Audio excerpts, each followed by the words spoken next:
Well, for more on Sergei Lavrov's visit to Africa, VOA spoke to Natalia Buryagova, Russia Research Fellow at the Institute for the Study of War. The nature of Russia's relationship with Africa will be increasingly that of extortion and not partnership. And African nations should recognize that Kremlin is simply trying to advance its interests with very little to offer in return. Russia's value proposition to Africa has already been niche, but it will only decrease, be it the weapons it can sell, the security assistance it can provide, the technology it can trade. Well, for more perspective on Russia's strategy and influence in Africa, I'm joined via Skype by Piwo Mnyandu. He's a political analyst and professor in the African Studies Department at Harvard University. Professor Mnyandu, welcome again to Africa 54. Good to be with you. Now, some may say that Lavrov is visiting countries that are generally friendly to Russia.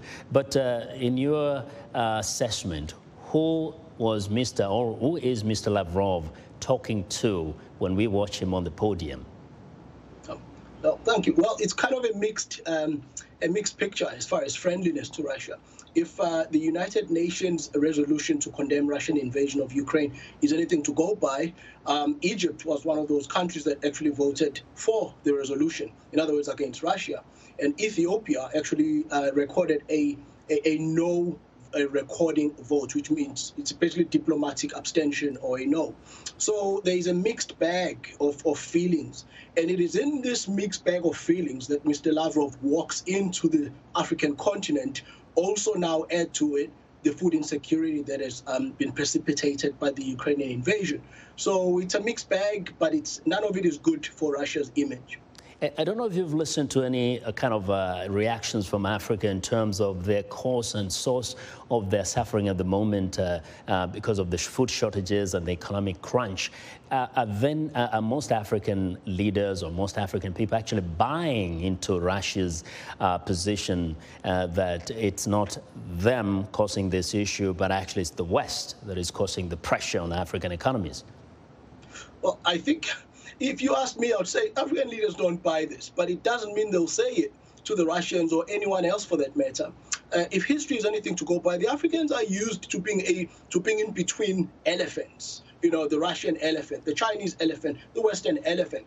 And in this old game of realpolitik, the Africans kind of have an old playbook, I think, that they're dusting up and using again at this time with Russia, you know, to be able to say, well, we're not going to blame you for the food insecurity, but can you please, make it happen that the grain from Ukraine now makes its way, whether it's from Lugansk or Donbass, it makes its way to the African continent. So you get to see how the Africans are at least trying to play good diplomacy with the Russians, and by not condemning the Russians, because they know that a lot of very critical things rely on the Russians, especially food.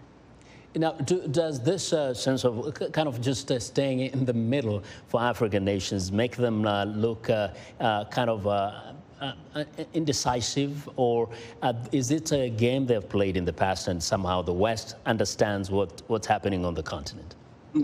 Oh, well, let's start with a cynical view. A cynical view would be, at least from the Africans, that, well, the Africans are thinking, well, no one kind of is coming with very good proposals right now. So let's basically take the best proposal for them at the moment. So an ad hoc type policy. So, but a very optimistic view is that, well, the Africans understand that much of the infrastructure that they've gotten does not come from the Russians. Much of the aid in food does not come from the Russians. But they understand also that when it comes to kind of critical mining interests, as far as Egypt, critical nuclear power interests, as far as the rest of the countries visited, critical kind of mining infrastructure, cheap mining infrastructure. If it's not from China, it's from Russia. The Africans are kind of, not leaning against not angering Russia at the moment. Yeah.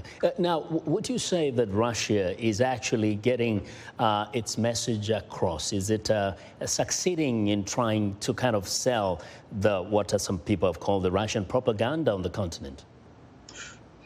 I'll say the jury is out. As far as I'm concerned, they haven't succeeded, because if anything, they've kind of replicated a folly of many countries outside Western countries sometimes of kind of having a lecturing tone.